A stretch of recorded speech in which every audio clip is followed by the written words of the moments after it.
Hello friends, welcome to my YouTube channel KL study. Friends, MP वर्ग 2 चयन परीक्षा के लिए जो हमारे बायोलॉजी में प्रैक्टिस सेट चल रहे थे, उसी क्रम में ये हमारा अगला प्रैक्टिस सेट रहेगा, जिसमें आपका जो टॉपिक है ऊतक वाला जो टॉपिक हमने किया था थ्योरी में, उसके क्वेश्चन आंसर यहाँ पर हम कर रहे थे। तो उसी क्रम में ये हमारा अगला सेट है, जिसमें हम आगे के क्वेश्चंस को क्लियर करेंगे। तो आपसे रिक्वेस्ट यही करेंगे कि पहले आप थ्योरी वाली सारी क्लासें देख लें, इसके बाद आप जब ये क्वेश्चन लगाएंगे तो आपका रिवीजन भी होगा, क्योंकि यहाँ पर जो क्वेश्चन हम लगाते हैं उनका पूरा विश्लेषण आपको एक बार फिर से देते हैं। तो यदि आपकी थ्योरी क्लियर हो गई है तो यहाँ पर और अच्छा रिवीजन आपका हो जाएगा, और जो कुछ भी थ्योरी में छूट जाता है वो यहाँ पर हम और अतिरिक्त मैटर डालने का प्रयास करते हैं, ताकि आपका कहीं से और यदि क्वेश्चन बनता है तो आप उसका आंसर भी दे पाएँ। तो आपके लिए जो बायोलॉजी की हमने थ्योरी वाली क्लासेस दी थी पात्रता परीक्षा के सिलेबस के अकॉर्डिंग, तो लगभग 65 प्लस क्लासें हो गई थी उसकी, और इसकी हमने प्लेलिस्ट भी बना दी है एमपी टेट वर्ग 2 चयन परीक्षा बायोलॉजी के नाम से। तो आप सारी क्लासों को देख सकते हैं। इसके बाद हमारे जो प्रैक्टिस सेट चल रहे थे, जिस तरीके से हमने थ्योरी कवर की थी क्रमबद्ध रूप से, जैसे सबसे पहले आपका बायोलॉजी का टॉपिक था सजीव जगत। तो जो सजीव जगत में फर्स्ट हमने चैप्टर स्टार्ट किया था वो था कोशिका। ठीक है, तो कोशिका के जो भी क्वेश्चन बन सकते थे सारे आपको करवा दिए हैं। सबसे पहला आप प्रैक्टिस सेट देखेंगे तो कोशिका के बेसिक से जो क्वेश्चंस बनते हैं, इसके बाद आपके कोशिका के विभिन्न जो कोशिकांग होते हैं, जिन्हें हम सेल ऑर्गेनल्स कहते हैं, राइबोसोम, माइटोकॉन्ड्रिया, लाइसोसोम, इसके बाद आपका एंडोप्लाज्मिक रेटिकुलम या अन्य जो सेल ऑर्गेनल्स हैं उससे क्वेश्चन किए। फिर आपके जो कोशिका संबंधी विभिन्न खोजें होती हैं, किस विद्वान ने कोशिका के किस अंग की खोज की है, वो हमने आपको करवा दिए क्वेश्चन। इसके बाद प्रोकैरियोटिक यूकैरियोटिक कोशिकाएं क्या कहलाती हैं, इस पर क्वेश्चन किए। फिर हमने पादप और जंतु कोशिकाओं पर क्वेश्चन कर लिए थे। ठीक है, जब हमारा कोशिका वाला टॉपिक कंप्लीट हो जाता है तो उसके यहाँ पर जो प्रैक्टिस सेट हैं वो भी क्लियर हमने आपको करवा दिए हैं। अब इसके बाद हमने किया था कोशिका के बाद कोशिकाओं के जो समूह होते हैं उसे हम क्या कहते हैं, ऊतक कहते हैं। तो ये इसीलिए आपको क्रमबद्ध तरीके से करवाते हैं, ताकि यदि आपने थ्योरी नहीं भी पढ़ी है और यदि आप यहाँ पर एक बार थ्योरी पढ़ लेते हैं तो बहुत ही बेनिफिट आपका ही होने वाला है, क्योंकि जब आप एक प्रैक्टिस सेट लगाते हैं तो यहाँ थ्योरी एक बार दोबारा से आपकी रिवाइज हो जाती है। ठीक है, और यहाँ पर जो थ्योरी होती है वो तो रिवाइज होती है, साथ ही साथ अतिरिक्त डाटा भी हम आपको देने का प्रयास करते हैं। तो जो ऊतक वाला टॉपिक है ये भी अपने आप में बहुत बड़ा टॉपिक है और इससे बहुत लेंथी क्वेश्चन बनते हैं। तो आज के प्रैक्टिस सेट में जो ऊतक वाले क्वेश्चन करेंगे, आपको हम चैलेंज कर सकते हैं, यहाँ पर आज हम 20 क्वेश्चन करने वाले हैं। ठीक है, जो कि मोस्ट इम्पोर्टेंट रहेंगे, और इन 20 में से यदि आप 10 क्वेश्चनों का आंसर दे पाते हैं, अपने आप से इनके आंसर लगाइएगा आप लोग। ठीक है, और अंत में ज़रूर बताना कि आप क्या 10 क्वेश्चन इनके सही कर पाए हैं। यदि आप ये 10 क्वेश्चन भी सही कर लेते हैं तो आपकी तैयारी बेहतर चल रही है, यहाँ आप स्वयं जांच सकते हैं। तो यहाँ पर हम बेसिक से सारे क्वेश्चंस करवाते हैं और आपके डिफ़िकल्ट लेवल तक के क्वेश्चन आपको बताने का प्रयास करते हैं, और आपसे ये भी कहेंगे कि इतने यहाँ पर आप क्वेश्चन कर लेते हैं तो इन्हीं टॉपिक से संबंधित अन्य क्वेश्चन आप खोजने का प्रयास करिए, उनको लगाइए, ताकि आप और अधिक मैटर यहाँ पर कवर कर पाएँ। क्योंकि जब मेन सब्जेक्ट बस पूछा जाता है तो बहुत डीप में भी चीज़ें पूछ ली जाती हैं और बिल्कुल बेसिक भी चीज़ें पूछी जाती हैं। ऐसा नहीं है कि पूरा डिफ़िकल्ट ही आपका एग्ज़ाम रहेगा, नहीं, 10% चीज़ें आपकी बिल्कुल बेसिक फैक्ट के रूप में क्वेश्चन बनते हैं, और कभी कभी हम उनको भी गलत कर देते हैं। तो आपको थोड़ा सा समझदारी से क्वेश्चनों को समझना है और फिर उनके आंसर देने हैं। ठीक है, क्योंकि एक नंबर यदि आप आगे या पीछे रहते हैं तो कई अभ्यर्थियों से आप पीछे या आगे हो जाएंगे। तो थोड़ा सा आप ध्यान रखिएगा। ठीक है, क्योंकि लेवल के नंबर तो सभी लेकर के आते हैं। ठीक है, लेकिन जो सिलेक्शन करवाते हैं वो आपके 10 से 15 अंक ही होते हैं जो आपको सिलेक्ट करवाते हैं, अन्य अभ्यर्थियों से आपको आगे करेंगे। तो आप थोड़ा सा ध्यान रखेंगे। ठीक है, तो इससे जो पिछला प्रैक्टिस सेट था उसमें हमने आपके ऊतक से जो बेसिक क्वेश्चन बन सकते थे वो किए। अब जो ऊतक होते हैं ये भी 2 प्रकार के होते हैं। ठीक है, एक तो आपके पादप ऊतक होते हैं और दूसरे होते हैं आपके जंतु ऊतक। ठीक है, तो पहले हमने पादप ऊतक स्टार्ट किया हुआ था। पहले तो ऊतक के क्वेश्चंस बताए कि ऊतक क्या कहलाता है, ऊतक का अध्ययन जैसे कोशिकाओं के समूह को क्या कहते हैं, तो 4 ऑप्शन देगा, कोशिका कहते, ऊतक कहते, अंग कहते, अंग तंत्र कहते हैं, तो ऊतक कहते हैं। ठीक है, अब जो ऊतक होते हैं उसका अध्ययन किस शाखा के अंतर्गत किया जाता है, तो ये भी तो क्वेश्चन बन सकते हैं ना बेसिक में। ठीक है, तो ये हमने कल के सेशन में कर लिए थे।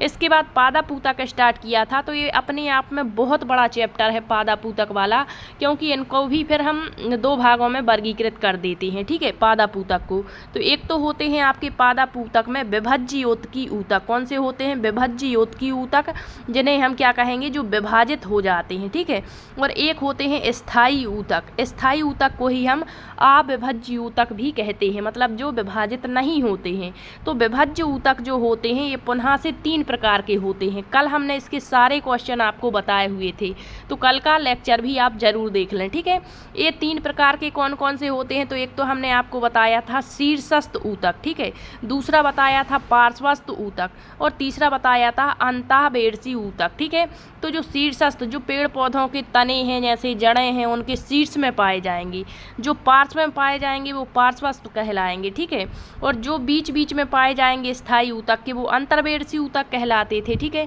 तो एक क्वेश्चन हमने कल कर लिए थे। अब आपका जो है स्थायी ऊतक यहाँ पर आपको पढ़ना है। स्थायी ऊतक को ही हम अविभज्य ऊतक भी कहते हैं। क्यों? क्योंकि यह अपने विभाजन की क्षमता खो देता है।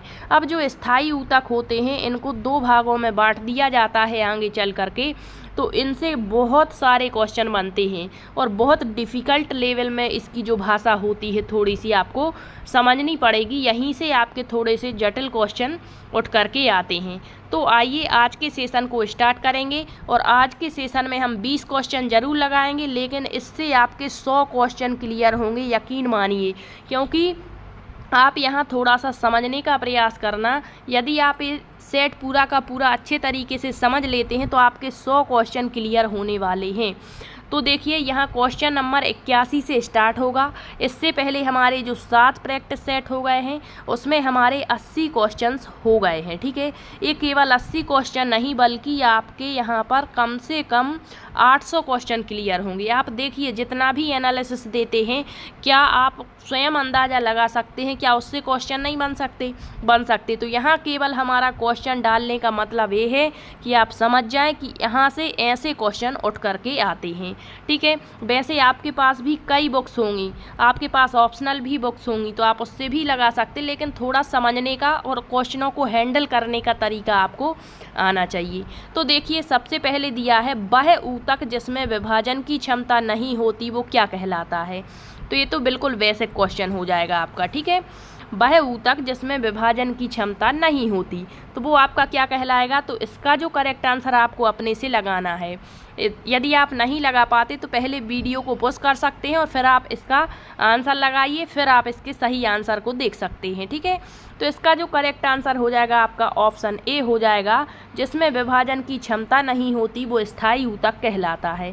तो यदि हम आपसे यहाँ पर ये पूछ लें कि वह ऊतक जिसमें बार बार विभाजन करने की क्षमता होती है वो कौन सा ऊतक है, तो फिर वो आपका अस्थायी ऊतक कहलाएगा। अस्थायी को ही क्या कहते हैं हम, विभज्य ऊतक क्या कहते हैं, विभज्य ऊतक कहते हैं, मतलब जो हमने कल पढ़ लिया था। ठीक है, तो इसका तो करेक्ट आंसर आपका ऑप्शन ए हो जाएगा।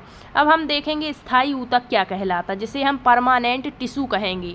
तो ये आपके पादप ऊतक के 2 प्रकार हैं। ठीक है, एक विभज्य ऊतक या अस्थायी ऊतक और एक स्थायी ऊतक। तो स्थायी ऊतक आज के सेशन में पढ़ रहे हैं, कल के सेशन में हमने अस्थायी ऊतक कर लिया था।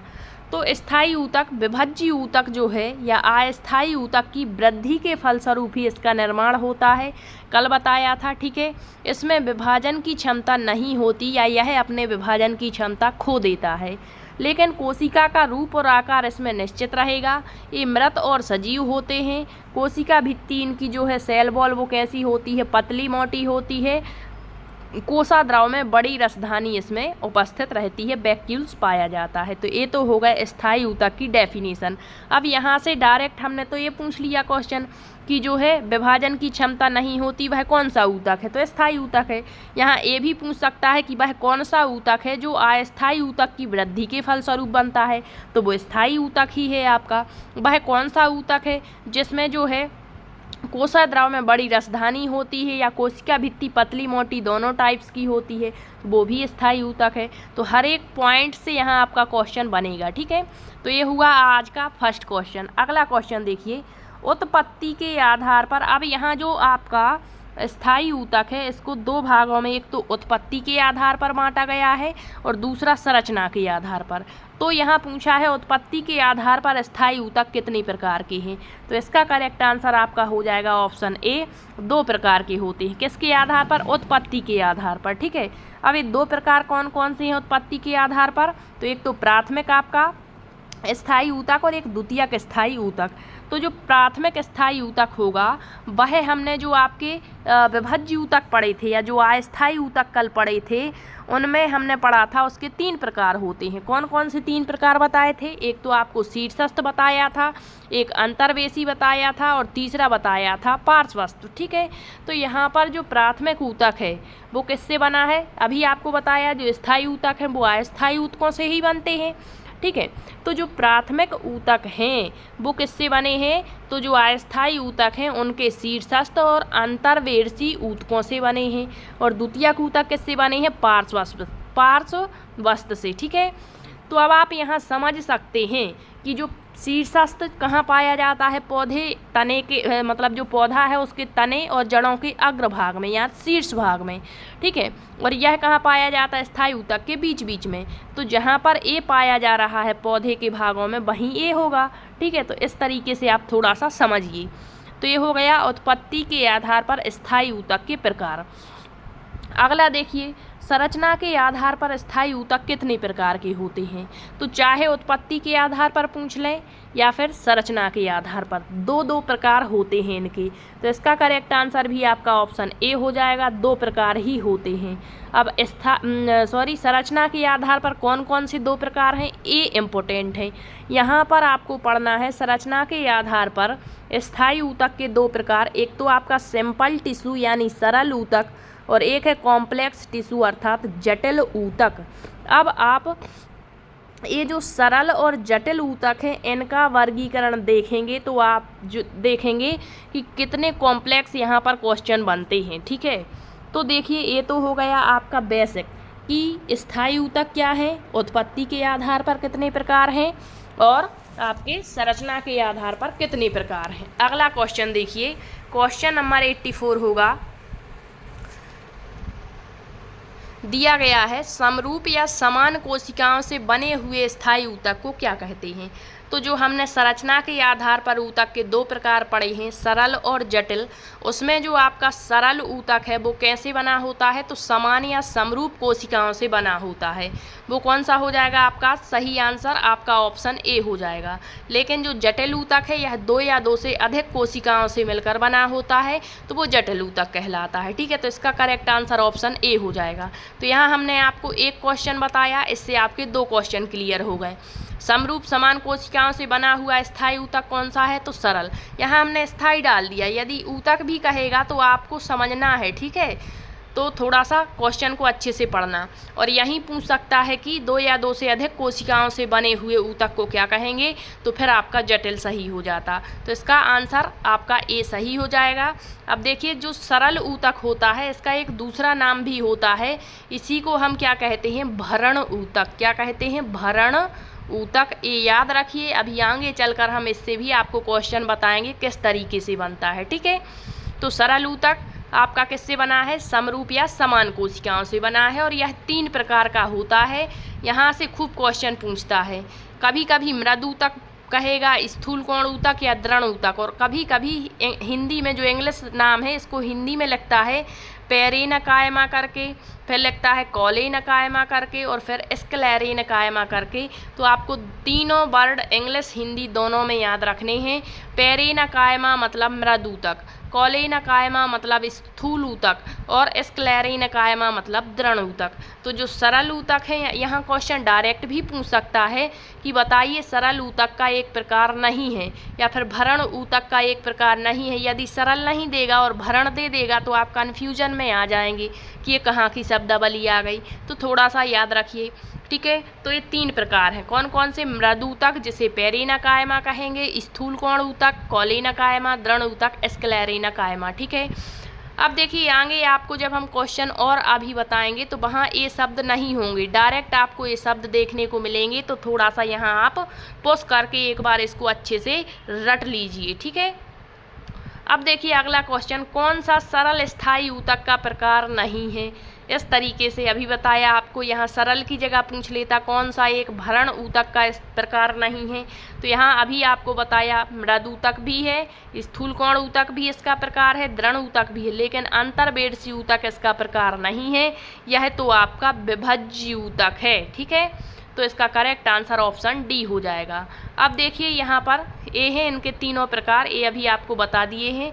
अगला क्वेश्चन है, पौधों के नए तनों, जड़ एवं पत्तियों के एपिडर्मिस और कॉर्टेक्स में पाया जाने वाला ऊतक कौन सा है? तो एपिडर्मिस क्या होता, कॉर्टेक्स आपने खूब फाइल्स बनाई होंगी जिसमें आपने चित्र जरूर बनाए होंगे, कॉर्टेक्स क्या होता है, एपिडर्मिस क्या होता है, ठीक है।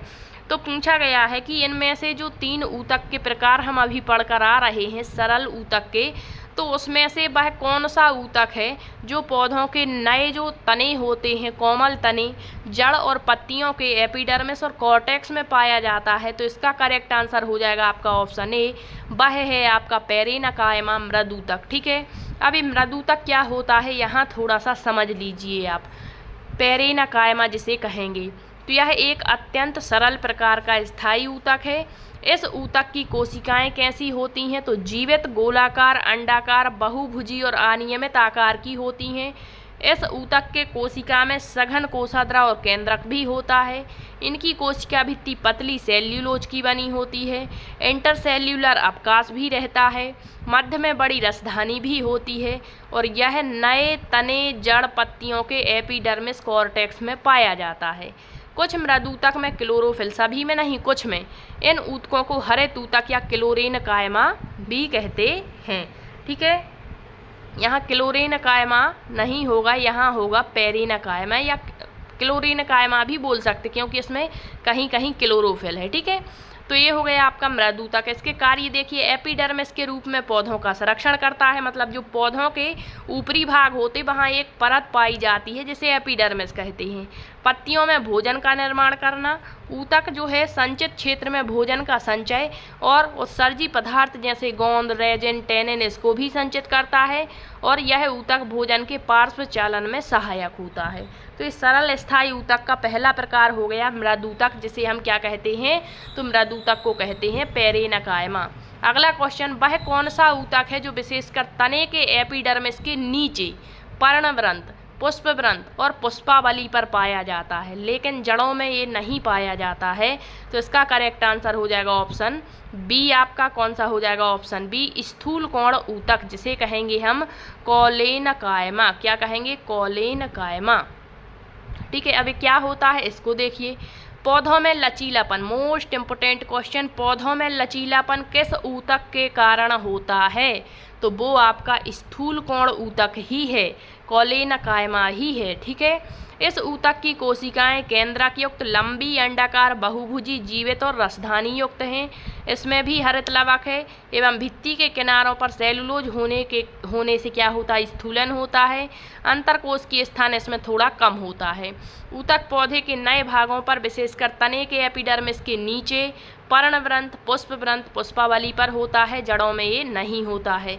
और इसके कार्य पौधों को यांत्रिक सहारा देना, हरित लवक पाया जाता है जो भोजन के निर्माण में हेल्प करता है, ठीक है।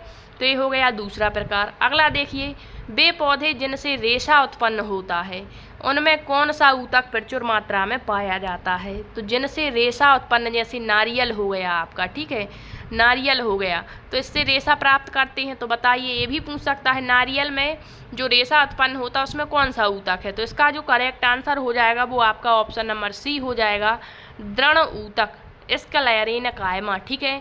अब ये दृढ़ ऊतक क्या है, तो देखिए पौधों में, उच्च पौधों में सहायक ऊतक है। इस ऊतक की कोशिकाएं लंबी, सक्रिय, दोनों सिरों पर नुकीली होती हैं। इनमें जीवद्रव्य नहीं होता है, याद रखिएगा। और इस भित्ति में लिग्निन के जमाव के कारण ये मोटी हो जाती इसकी भित्ति। ये भित्तियाँ इतनी मोटी होती हैं कि कोशिका के भीतर कोई स्थान नहीं रह जाता।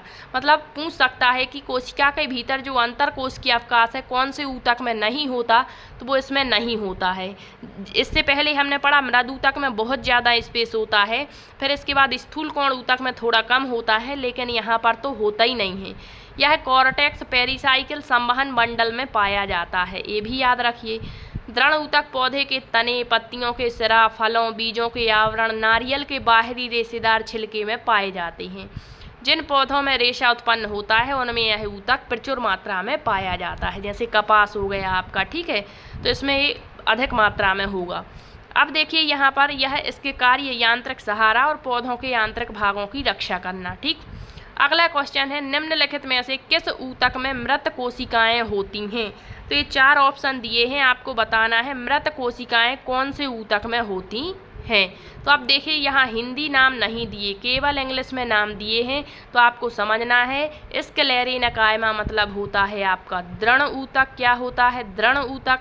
फिर आपका दिया है कॉलेना कायमा और पेरिना कायमा। तो आपको बताना है इनको क्या कहेंगे। अब ऐसा क्वेश्चन आ गया तो ये तो आंसर आपको बताना है, ठीक है। तो देखिए इसको क्या कहेंगे हम, जो आपका स्क्लेरेना कायमा है इसे कहेंगे दृढ़ ऊतक। क्या कहेंगे? दृढ़ ऊतक। फिर कॉलेना कायमा को क्या कहेंगे? स्थूल कोण ऊतक। क्या कहेंगे? स्थूल कोण ऊतक। और इसको क्या कहेंगे हम? इसको कहेंगे पेरिना कायमा को मृद ऊतक। क्या कहेंगे? मृद ऊतक। तो बताइए जो मृत कोशिकाओं से बना है वो कौन सा ऊतक है? तो करेक्ट आंसर आपका ऑप्शन ए हो जाएगा, स्क्लेरेना कायमा, ठीक है। ये आपका जो है मृत कोशिकाओं से बना हुआ होता है। तो देखिए पेरिना कायमा, स्क्लेरेना कायमा और कॉलेना कायमा ये सरल स्थायी पादप ऊतक हैं, अभी आपको बता चुके हैं। अब इसके थोड़े से और फैक्ट देखिए। जो स्क्लेरेना कायमा है या यह क्या कहलाता है? स्क्लेरेना कायमा आपका दृढ़ ऊतक कहलाता है, ठीक है, दृढ़ ऊतक। तो उच्च पौधों में सहायक, एक क्वेश्चन। दूसरा साधारण स्थायी पौधा ऊतक है, पौधों को यांत्रिक कठोरता और शक्ति प्रदान करता है, ठीक है। यह मृत कोशिकाएं, गैर जीवित और मृत कोशिकाओं से बना होता है। तो देखिए ये 3-4 क्वेश्चन यहाँ से बन जाते हैं। उच्च पौधों में सहायक ऊतक कौन सा है? स्क्लेरेना कायमा है। फिर इसके बाद पूछेगा यांत्रिक कठोरता और शक्ति प्रदान किसको करेगा? रेशे युक्त जो पौधे होंगे, ठीक है, जैसे नारियल हो गया, कपास हो गया, ठीक है। तो स्क्लेरेना कायमा मृत कोशिकाएं और गैर जीवित मृत कोशिकाओं से बना है, यही है आपका दृढ़ ऊतक, ठीक है। अगला देखिए जो पेरिना कायमा है इसको क्या कहते हैं? हम मृद ऊतक कहते हैं। क्या कहते हैं? मृद ऊतक। पत्तियों, फूलों और फलों के भीतर अधिकांश कोशिकाओं को बनाता है। बीच में एक बड़े केंद्रीय रिक्तिका और अंतरकोशीय स्थानों के साथ बहुभुज कोशिकाएं हैं। पेरिना कायमा कोशिकाएं ग्राउंड पिट और ऊतक बनाने के लिए जिम्मेदार हैं। अब है कॉलेना कायमा, जिसे हम क्या कहेंगे? तो इसको कहते हैं स्थूल कोण ऊतक। क्या कहेंगे? स्थूल ऊतक। इसका कार्य है समर्थन, संरचना, तन्य शक्ति और लचीलापन प्रदान करना, पौधों को झुकने में मदद करता है। कॉलेना कायमा ऊतक असमान प्राथमिक मोटी दीवारों की लंबी जीवित कोशिकाओं से बना है, जिसमें हेमी सेलुलोज होगा, यहाँ पर सेलुलोज और पैक्टिक सामग्री है। यह बिना टूट फूट के आसानी से झुकने में मतलब पौधों को अनुमति देता है। पेटियोल, लीफ, नसों और युवा पौधों के स्टेम को समर्थन करता है। यांत्रिक शक्ति और लचीलापन प्रदान करता है। तो ये यहाँ से बहुत ही डिफ़िकल्ट क्वेश्चन उठते हैं, तो थोड़ा सा आप इसको अच्छे से पढ़िएगा, ठीक है। अगला क्वेश्चन देखिए, वह ऊतक जो खनिज लवणों और खाद्य पदार्थों को पौधों तक पहुँचाते हैं वे क्या कहलाते हैं? तो यहाँ कहा है खनिज लवणों और खाद्य पदार्थ पौधों तक पहुँचाते वे ऊतक कौन से हैं? तो इसका करेक्ट आंसर सरल स्थायी ऊतक हैं, ठीक है। सॉरी, यहाँ पर थोड़ा सा देखिए, सरल जो हमने स्थायी ऊतक पढ़े वो 2 प्रकार के, एक तो सरल स्थायी ऊतक और दूसरा जटिल। तो सरल में हमने 3 प्रकार पढ़ लिए, मृद ऊतक पढ़ लिया हमने, इसके बाद स्थूल ऊतक पढ़ लिया हमने, इसके बाद हमने पढ़ लिया आपका मृद ऊतक, स्थूल ऊतक और एक दृढ़ ऊतक। कौन सा पढ़ा? दृढ़ ऊतक, ठीक है। अब यहाँ पूछा वह ऊतक जो खनिज लवण और खाद्य पदार्थों को पौधों तक, तो वो आपके जटिल ऊतक हो जाएंगे। और इसमें आपके जटिल ऊतक भी जो है वो 2 प्रकार का होगा, एक तो जाइलम होगा और एक होगा फ्लोएम। तो इसका जो करेक्ट आंसर है वो आपका ऑप्शन डी हो जाएगा, जटिल स्थायी ऊतक है। ठीक है, अब देखिए जटिल स्थायी ऊतक की परिभाषा देख लीजिए। दो या दो से अधिक प्रकार की कोशिकाओं से बने ऊतक जटिल स्थायी ऊतक हैं। अभी हमने पढ़ा था जो समरूप या समान कोशिकाओं से बने होते हैं वो सरल स्थायी ऊतक। सरल स्थायी ऊतक को और क्या कहते हैं? भरण ऊतक कहते हैं। लेकिन जो दो या दो से अधिक प्रकार की कोशिकाओं से बने हुए हैं वो क्या कहलाएंगे? आपके जटिल स्थायी ऊतक। ये एक इकाई के रूप में एक साथ कार्य करते हैं। ये जल, खनिज, लवणों और खाद्य पदार्थों को पौधों के विभिन्न अंगों तक पहुंचाते हैं। तो यहाँ तो डायरेक्ट ये क्वेश्चन। अब आप आगे चल के पढ़ेंगे खनिज जाइलम और फ्लोएम जो इसके प्रकार होते हैं। तो जाइलम का अलग कार्य होगा, फ्लोएम का अलग होगा, मतलब अभी उसके भी क्वेश्चन देखेंगे किस तरीके से बनते हैं। ठीक है, अगला क्वेश्चन, जटिल स्थायी ऊतक कितने प्रकार का? तो अभी आपको बताया कितने प्रकार का, ऑप्शन सी सही हो जाएगा, 2 प्रकार का। एक तो आपका जाइलम, दूसरा हो गया फ्लोएम। जाइलम को दारू कहते हैं और फ्लोएम को वाष्ट कहते हैं, याद रखिए। अगला क्वेश्चन है, पौधों की जड़ों से जल और खनिज लवणों को पत्तियों तक पहुंचाने का कार्य किस ऊतक का है? ठीक है, तो यहाँ पर थोड़ा सा आप देखिएगा, ये आपको नहीं पढ़ना। ठीक है, इतना क्वेश्चन है आपका। पौधों की जड़ों से जल, देखो सबसे पहले जो पौधे हैं वो अपना भोजन कहाँ से प्राप्त कर रहे हैं, मतलब जीवित कैसे हैं? तो जड़ों के माध्यम से जल, खनिज, लवण को ग्रहण करते हैं। तो किस भाग से होता है ये कार्य? तो इसका जो करेक्ट आंसर हो जाएगा वो हो जाएगा ऑप्शन ए, जाइलम। ठीक है, अब देखिए यहाँ पर जाइलम क्या है? यह ऊतक पौधों की जड़, तना और पत्तियों में पाया जाता है। इसे चालन ऊतक कहते हैं। तो ये भी पूछ सकता है चालन ऊतक किसे कहते हैं, या चालन ऊतक जो है जाइलम ना दे करके चालन आपको ऑप्शन में दे दे तो आप समझ जाना कि ये जाइलम है। ठीक है, यह 4 विभिन्न प्रकार के तत्वों से बना है। तो ये भी पूछता है कि कौन सा इसका एक तत्व नहीं है, या फिर जो भोजन संग्रह का कार्य करता है जाइलम का कौन सा भाग करता है? तो याद रखिए ये 4 तत्व हैं। एक तो वाहिनिकाएँ, दूसरा बाहिकाएँ, ये अलग अलग है, वाहिनिकाएँ, बाहिकाएँ, जाइलम तंतु, और फिर है जाइलम मृदूतक। मृदूतक नहीं देगा तो जाइलम पेरिनकाइमा। तो ये 4 भाग इसके होते, 4 तत्व इसके होते हैं। इसके कार्य आप देख सकते हैं किसका क्या कार्य है, यहाँ से थोड़ा सा डीप क्वेश्चन बनता है। तो जो वाहिनिकाएँ हैं इनकी कोशिका लंबी, जीव द्रव्य विहीन, दोनों सिरों पर नुकीली और मृत होती है। कोशिका भित्ति मोटी और स्थूलित होती है। वाहिनिकाएँ संवहनीय पौधों में प्राथमिक और द्वितीयक जाइलम दोनों में पाई जाती हैं। पौधों को यांत्रिक सहारा ये प्रदान करते हैं तथा जल को तने द्वारा जड़ से पत्ती तक पहुंचाती हैं। तो पूछ सकता है जो जल है उसको तने के द्वारा जड़ से पत्ती तक पहुंचाने का कार्य जाइलम का कौन सा भाग करता है? वाहिनिकाएँ। नेक्स्ट है बाहिकाएँ, वेसल्स।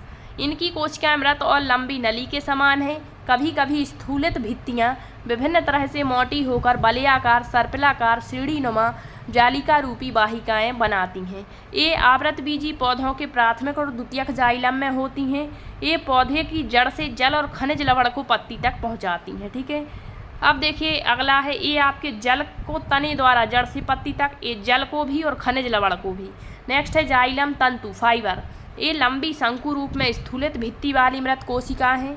काष्ठीय द्विबीजपत्रीय पौधों में पाए जाते हैं। मुक्ता पौधों को यांत्रिक सहारा, तो क्वेश्चन बनता मुक्ता पौधों को यांत्रिक सहारा कौन सा ऊतक देता है? तो जाइलम तंतु है, जाइलम। ठीक है, नेक्स्ट है जाइलम मृदूतक। इनकी कोशिकाएं प्रायः पेरेनकाइमेट्स और जीवित होती हैं। भोजन संग्रह का कार्य करता है। ये क्वेश्चन इम्पोर्टेंट है कि जाइलम का कौन सा भाग भोजन संग्रह का कार्य करता है? तो जाइलम पेरेनकाइमा। ठीक है, या जाइलम मृदूतक। और यह किनारे की ओर पानी के पार्श्वीय संवहन में मदद करता है। अगला क्वेश्चन है, पादपों में जाइलम ऊतक का डैश भाग भोजन संग्रह का कार्य करता है? अभी आपको बताया कौन सा भाग आपका भोजन संग्रह का, जाइलम का कौन सा भाग? तो इसका करेक्ट आंसर ऑप्शन सी हो जाएगा, जाइलम पेरेनकाइमा, या इसको ऐसे भी कह सकता था जाइलम मृदूतक। ठीक है, ये आपको बताया अभी। यह पौधों का ऊतक है जो भोजन, पानी और अन्य घुले खनिज को जड़ों से पौधों के अन्य भागों तक पहुंचाता है। पादप शरीर को यांत्रिक शक्ति प्रदान करता है। अब जो जाइलम है उसमें 4 भाग हैं, 4 तत्व हैं, वाहिनिकाएँ, बाहिकाएँ, जाइलम तंतु, जाइलम मृदूतक। ये रट लीजिए, ये क्वेश्चन यहाँ से उठते ही हैं। अब जो वाहिनिकाएँ और जो बाहिकाएँ हैं ये जाइलम के संवाहक तत्व हैं, याद रखना। ठीक है, संवाहक मतलब एक तो आपका जो जल है उसको पौधे के जड़ से विभिन्न भागों तक पहुंचाएगा, और दूसरा क्या करेगा, जल और खनिज लवण को, तो ये संवाहक होते हैं। फिर जो जाइलम तंतु वाहिनिकाएं और वाहिकाओं को ये शक्ति प्रदान करता है। जो तंतु होता है ये इन दोनों को क्या करता है, शक्ति प्रदान। फिर जो जाइलम मृदुतक है यह मुख्य रूप से कार्बोहाइड्रेट, वसा और जल चालन के भंडारण में यानी संग्रह में क्या करता है, शामिल होता है। तो ये क्वेश्चन यहाँ से किसी भी तरह से पूछ सकता है। अगला क्वेश्चन है, वह ऊतक जो पत्तियों द्वारा तैयार भोज्य पदार्थ को पौधे के विभिन्न भागों तक, अभी तो हमने पढ़ा था कि जो वह कौन सा ऊतक है जो जड़ से जल और खनिज लवण को पौधे तक पहुँचाएगा, ठीक है, तो वो जाइलम था। अब यहाँ जो भोजन बन गया है उसको पत्तियों के द्वारा भोजन तैयार किया जाता प्रकाश संश्लेषण क्रिया से, ठीक है, क्लोरोफिल की उपस्थिति में। तो अब जो भोजन बन जाता है तो वो पत्तियों के द्वारा बन गया, अब पौधे के विभिन्न भागों तक पहुँचाता है, तो वो कौन सा ऊतक है, तो करेक्ट आंसर हो जाएगा फ्लोएम। यहाँ से एक क्वेश्चन तो आपका 100% बनेगा जाइलम फ्लोएम से, ठीक है, तो फ्लोएम हो गया। अब फ्लोएम देखिए थोड़ा सा, जिस तरीके से हमने जाइलम के तत्व पढ़े कि जाइलम में वाहिनिकाएं होती हैं, वाहिकाएं होती हैं, जाइलम तंतु होते हैं और जाइलम आपके मृदुतक होते हैं, उसी तरह से इसके भी भाग होंगे। तो फ्लोएम क्या है, जाइलम की भांति फ्लोएम भी पौधे की जड़, तना, पत्तियों में होगा।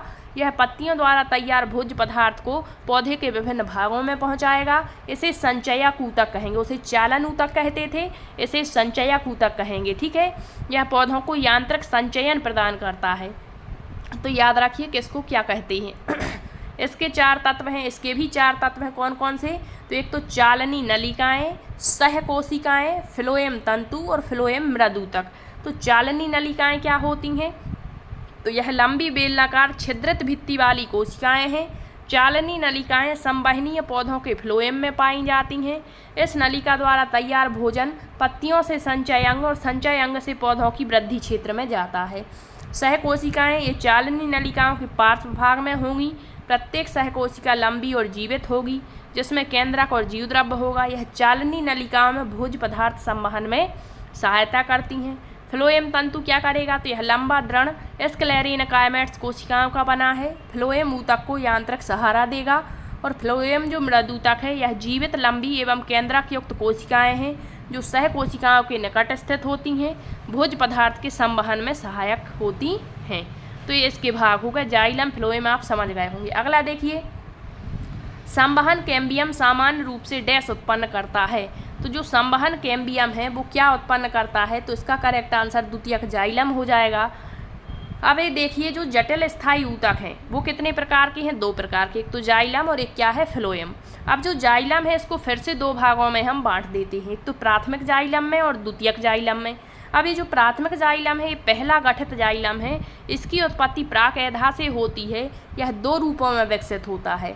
जो पहला रूप है वो प्रोटोजाइलम आदिदारू कहलाता है और जो बाद वाला रूप होता है वो मेटाजाइलम अनुदारू होता है। तो जाइलम तो आपने पढ़ लिया कि जाइलम का कार्य क्या होता है, जड़ों से जल और खनिज लवण का अवशोषण करना। और इसके 4 भाग हैं, वाहिनिकाएं, वाहिकाएं। इसके बाद आपने क्या पढ़ा, जाइलम तंतु और जाइलम पेरिनकाइमा, ठीक है, या जाइलम जिसको मृदुतक कहेंगे। अब जाइलम भी 2 प्रकार से होता है, प्राथमिक जाइलम, द्वितीयक जाइलम। अब जो प्राथमिक जाइलम है इसको गठित जाइलम कहते हैं। इसकी उत्पत्ति प्राकएधा से और इसके 2 रूप है, प्रोटोजाइलम और मेटाजाइलम।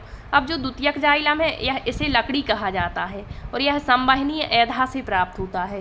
द्वितीयक वृद्धि के समय द्वितीयक जाइलम 2 तंत्र रूपों में विकसित हो जाता है। अक्षीय प्रणाली, जिसमें ही हम पढ़ते हैं वाहिनिका, नलिका, जाइलम तंतु, जाइलम पेरिनकाइमा, और त्रिज्यीय जाइलम में रे पेरिनकाइमा, ठीक है। अब देखिए द्वितीयक जाइलम क्या है, तो कई पौधों की जड़ों और तनों में मौजूद मुख्य वृद्धि संवहनीय कैम्बियम है और यही तो पूछा है द्वितीयक जाइलम, ठीक है।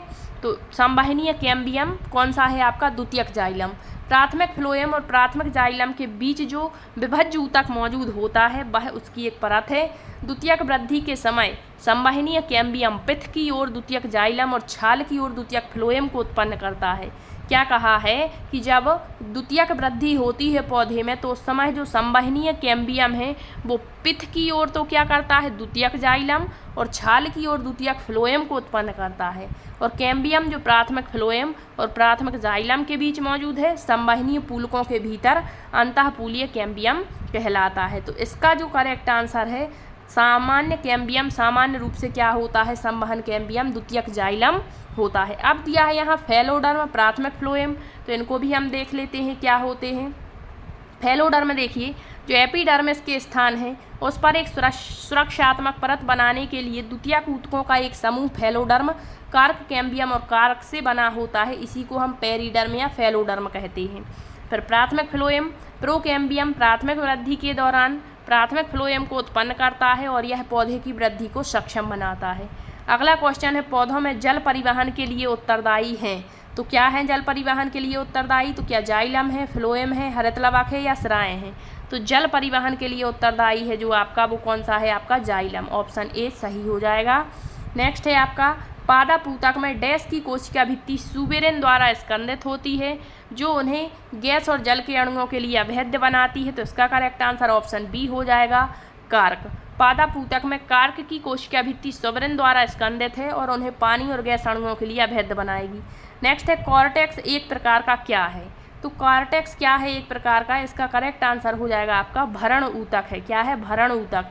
भरण ऊतक को ही हम क्या कहते थे, अभी आपको बताया था सरल ऊतक। तो देखिए कॉर्टेक्स शब्द किसी संरचना की सबसे बाहरी परत को बताता है।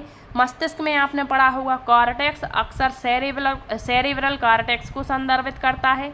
हालांकि सेरिबेलम जो अनुमस्तिष्क है इसमें भी एक बाहरी परत है जिसे सेरिबेरल कॉर्टेक्स कहेंगे। भरण या जो सरल ऊतक है 3 प्रकार का है, मृदु ऊतक है, स्थूल कोण ऊतक है और आपका दृढ़ ऊतक है। ठीक है, इसके कार्यों में प्रकाश संश्लेषण, भंडारण, पुनः उत्पादन, समर्थन और संरक्षण शामिल है।